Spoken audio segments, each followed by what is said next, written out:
Launched in 2007, NASA's 5 Themis spacecraft have now successfully completed their 2-year mission to determine the cause of geomagnetic substorms. Because they are continuing to work perfectly, NASA is redirecting the outermost 2 spacecraft to special orbits at and around the Moon.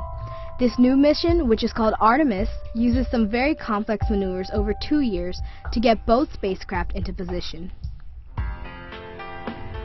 Although the spacecraft sometimes move far outside the orbit of the Moon, their every move is carefully orchestrated to ease them into position while using very little of their precious fuel. Artemis 1, in red, had the larger orbit to begin with, so it requires a much more dynamic path to harness its energy.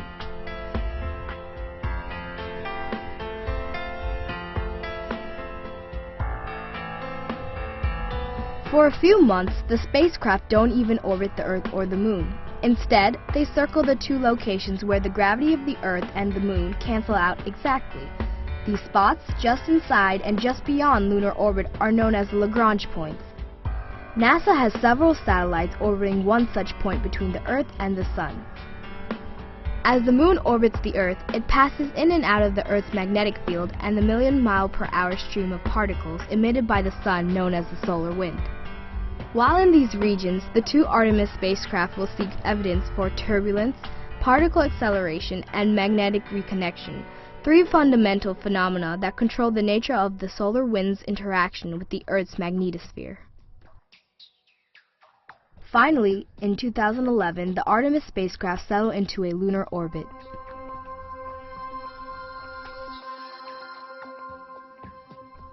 Employing their full complement of instruments and unique vantage points, the spacecraft will study the vacuum the Moon carves out in the solar wind and the processes that eventually fill this lunar wake.